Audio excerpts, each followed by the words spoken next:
It's Bigunsku, snow on top of the mountains. That is actually my daughter's Indian name. She's constantly asking me, she's like, Mommy, what happens when there's no more snow on top of the mountains? Does my Indian name change? And I was like, no, then we adapt, baby. I was like, then we adapt. I said, just like, our ancestors adapted to this new world. To Termaine Edmo and the members of her Native American tribe, these ice-covered mountains in Montana's Glacier National Park are sacred. The eastern half of the park was once Blackfeet territory, and the tribe remains deeply connected to it.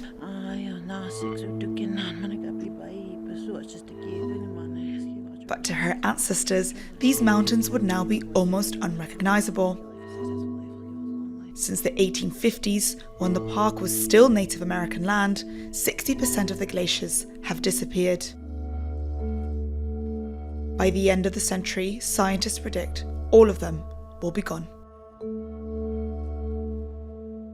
So this would have been all white, all covered. You probably wouldn't have been able to see those rocks. You would see waterfalls just spewing. Like we could just drive in our car and, our parents would just drive under and we'd all get wet. Now it's just like maybe a trickle. Grinnell Glacier, one of the park's most famous attractions, is now a mere shadow of its former self. I just finished school last year, so I'm taking this year to just go see a bunch of national parks. Where solid ice stood before is now a lake. Even so, some 3 million people still visit the park every year, rushing to see what is left of the glaciers before it's too late.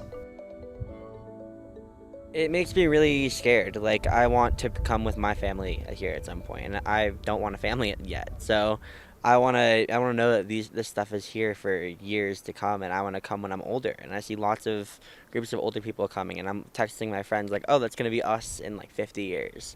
And, I don't want to come to no glacier here. For thousands of years, the glaciers here have naturally advanced and retreated. But scientists say the fast melting in recent decades, caused by rising temperatures, is increasingly attributed to human-caused climate change. A 2018 study found that national parks are warming twice as fast as the United States as a whole, mainly because they are located in more vulnerable areas, like the Arctic, the mountains, and the dry Southwest.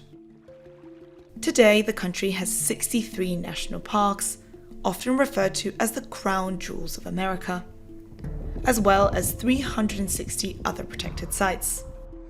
It all began in 1872 with the creation of Yellowstone. 150 years later, the US National Park System now spans across more than 85 million acres, attracting more than 300 million visitors every year. The mission of the agency that manages and maintains them is to leave the parks unimpaired for the enjoyment of future generations. But a warming world is already bringing unprecedented change, harming plant and animal habitats and contributing to more extreme weather events within park boundaries. Often because our policies focus on maintaining historical conditions, maintaining natural conditions, our default mode is to resist change. We're not going to deny the impacts of climate change. It's transforming ecosystems. In a lot of cases, we're just going to have to accept those changes, but we're going to call it out and say that that's what we're doing, and not act like we're just going to be able to continue to resist everywhere all the time. Like at Glacier National Park, some of these protected areas may even lose the very thing that gave them their name. To the untrained eye, changes to this desert landscape are still almost imperceptible. But in the southwestern state of Arizona, Saguaro National Park is facing an uncertain future. This one is about 6 feet tall, and it would be just around 50 years old. We're about 21 inches, and so it's probably about 30 years old, roughly. Biologist Don Swan is on the lookout for a young saguaro cactus, an increasingly rare sight in this desert. Oh, here's one. About 6 inches tall. So this one's about 17 years old. You can see him right there. Since the mid-1990s, we haven't had very many young saguaros surviving at all. This dotted line is the Palmer Drought Severity Index, and it basically is a reflection of how dry the desert is. The problem for saguaros is when they're little, they can't store very much water. Under ideal conditions, saguaros can live for up to 200 years. But a decades-long drought hitting the area is putting their long-term survival at risk. As some of the older specimens die out, and with few young saguaros surviving, the park could in the future look very different. And it's not just drought threatening the saguaros. Bufflegrass, an invasive and fire-prone species, has moved in, putting the iconic cacti in even more danger. To protect them, volunteers and park staff are pulling out the grass one tuft at a time. The biggest risk that bufflegrass poses to this ecosystem is the fire risk.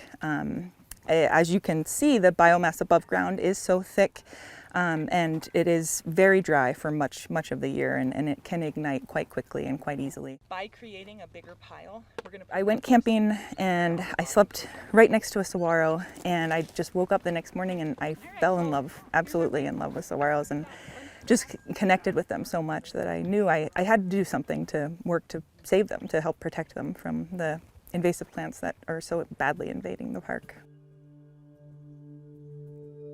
1,700 miles away, near the city of Chicago, Indiana Dunes National Park is also intervening to mitigate damage. The park is grappling with erosion that is harming its rich plant communities. Already an issue due to its proximity to an industrial port on Lake Michigan, erosion of its sand dune complex could rapidly get worse.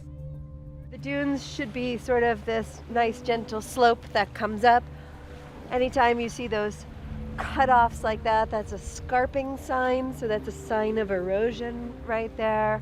The fact that we are seeing this mature cottonwood tree. The biggest problem we're seeing is that the storms start up in late October into November, and the ice is now not coming on until mid to late December, even into early January. So there's a very strong disconnect where the winds can pick up, the waves can pick up, and they can do a lot of damage to our dunes and our shorelines before we even see any sign of having an ice shelf develop. In order to protect habitats further inland, the beach in front of Mount Baldy, the most famous dune in the park, is rebuilt every year. In November 2023, 80,000 tons of sand were placed along the shoreline. I believe our goal is to minimize the impact as much as possible. And what beach nourishment does, again, is it provides sort of a first line of defense. It's a temporary fix. There is a huge need for more research and more science. Climate change is an unknown. It's changing the game completely. Over the years, the US government has extended protections to millions of acres across the country and has recently earmarked almost $200 million in funding for climate restoration and resilience projects at national parks. But the ravaging effects of climate change are already creating issues that no amount of money will be able to solve, forcing the parks to rethink what can be saved and what cannot.